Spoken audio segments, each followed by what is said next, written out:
will very difficult to improve the project. So this has been designed. One of the key things is a modular expansion takes place. So what happens? You have the pier. If you want to add, you can add one more pier. You can add the processing area. So thereby what happens? You can always have flexibility and also to meet the demand. So another thing is key thing. What was they also decided is to standardize such a way. We have to make a world-class international level airport. No doubt that T3 is an improvement on the earlier structures. While the old airport was built for 12 million passengers and handled 16 million in a crowded chaos, T3 is equipped to handle 34 million passengers per year. T3 has substantially more entry points, check-in counters, immigration counters. It's the first airport in India to be linked to the city centre by metro rail.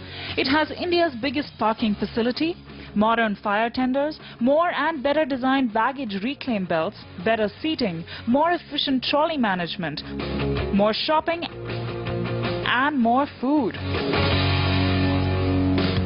But then T3 also cost a lot more to build. It is a grand canvas indeed. In fact, T3 is the 8th largest airport in the world. It's spread across 5.2 million square feet. And its piers alone measure 1.2 kilometers from one end to the other.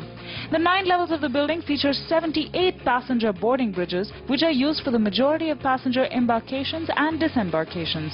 To put this number in context, the world-famous Singapore airport has 64 aero bridges.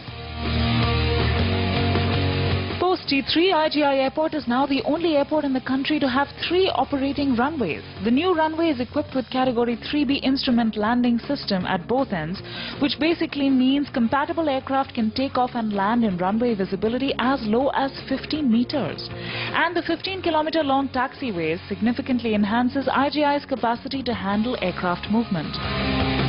Now the challenges of constructing this mammoth and complex structure, as you may guess, were many, of scale, materials and of the city.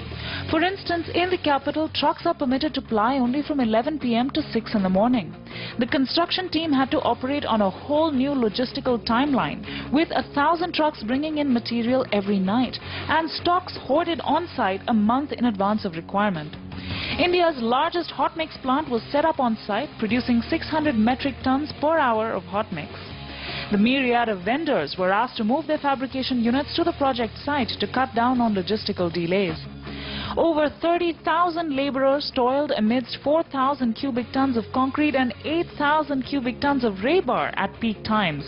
A roof of 20 acres and a false ceiling of 40 acres was raised and placed. The swampy new runway site was dug up, strengthened and laid.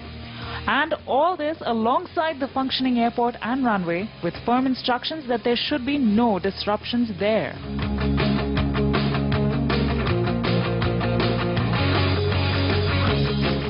Certainly, building an airport of this size and stature was no mean feat. The deadline made it even tougher, as DIAL, Delhi International Airport Private Limited, the consortium led by GMR that won the bid, had to build a new runway and a new terminal in 37 months. Beijing took 60 months and Singapore took 57 months to build similar-sized airports.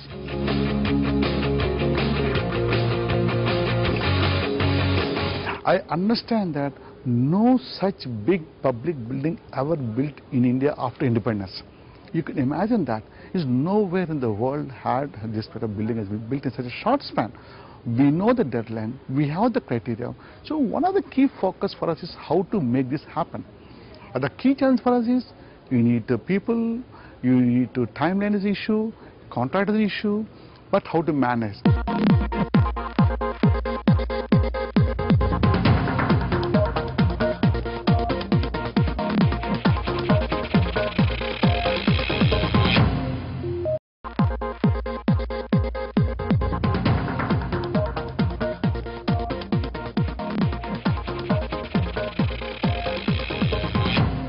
Welcome back. So there we have it, countless man-hours spent to build an airport from scratch in a record of 37 months. An awe-inspiring structure with a host of goodies and facilities on offer. So what makes the T3 experience so unique? Walk with us as we find out.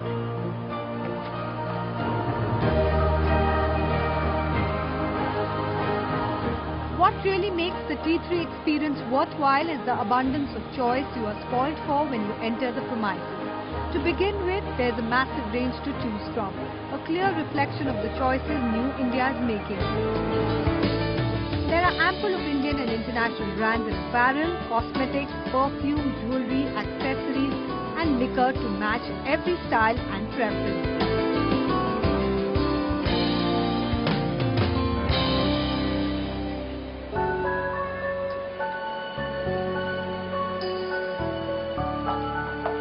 Shop till you drop and then take a nap, a spa treatment or just sit down for a meal of your choice. Actually, over the last many years, India has been trying to be very close to what the international level of convenience and comfort needs to be given to the passengers. But this is the first time that we have actually come up to that international level. And passenger is actually spoiled for choices here. So if you say about the kind of brands that he has to choose from, it's right from all international brands like Chanel and Dior, Montblanc, Hugo Boss, Swarovski, Samsonite, and you can go on and on. He can choose from any one of these. On the side of hospitality, the guy walks in and he says that I am tired, so he needs a place to rest. So there are napping rooms, there's shower, there's massage, there's spa for him. And for the first time in this country, there's a transit hotel. A full hotel in the airport where the passenger can come, take a room for a few hours that he wishes to be there or a full day, and he can relax himself. And for services, he's got anything and everything to choose from. So there are various concepts on food, there are various bars over here, different kinds of restaurants and all international and domestic opportunities over here. And to top it all, there is a fantastic concept called India in a Packet, where you can have the entire India being converged into one small place. You have yoga there, you have naturopathy, you have Ayurveda, you have anything and everything that you can think about India.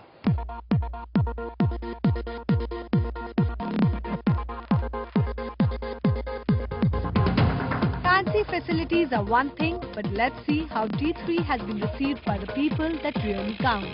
Finally, India's got its first, truly international class airport, and I think it's like long overdue and much deserved in terms of facilities, in terms of thinking of looking after little needs of travelers.